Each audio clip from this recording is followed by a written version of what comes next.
Hi everyone. In this video, I am going to show you how you can set up bleeds, margins, and column grid to your Adobe InDesign documents. So make sure to stay tuned till the end. Before we begin, please consider subscribing to my channel for more graphic design tutorials. Now let's jump right in. These are the timestamps for the respective topics.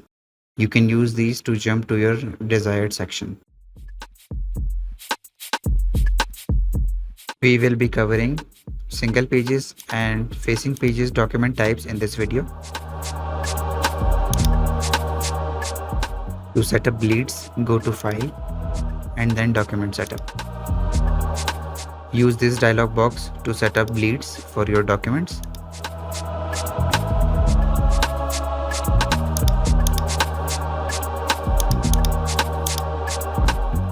I usually keep bleeds for my documents between 0.125 and 0.25 inches.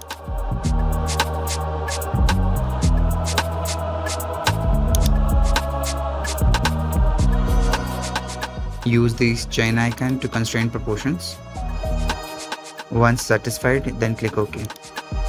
Now you will notice a red guide has appeared outside the document area. This line represents bleed. Now to set up bleeds for facing pages document, go to File, then Document Setup. Enter the values for bleed. Use chain for constraints, click OK. So this is how you can set up bleeds for InDesign documents. Now you will notice a same red line has appeared for this document as well.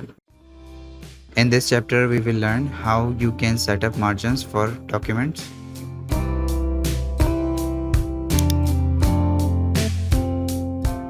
Go to Layout and then Margins and Columns.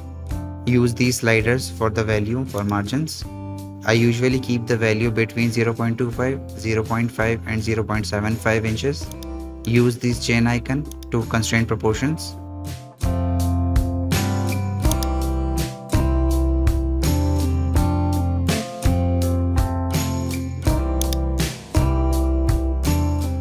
And then click OK. For single page documents, keeping margins same for all four sides is fine. Now for facing pages, go to Layout and then Margins and Columns. Now once again, fill in the value for top and bottom. Chain for proportions. For binding and stitching reasons, we will provide a greater value for inside margins. Once done, click OK.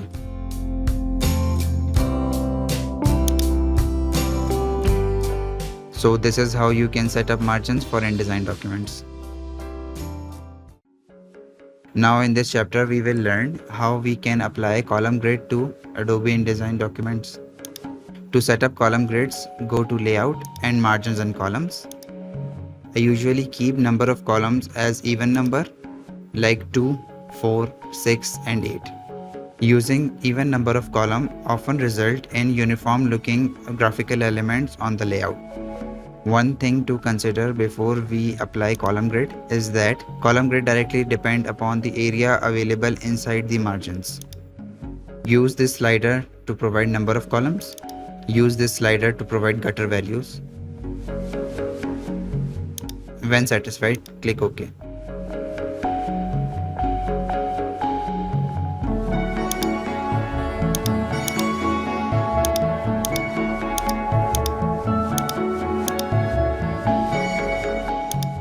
We will do the same for facing pages.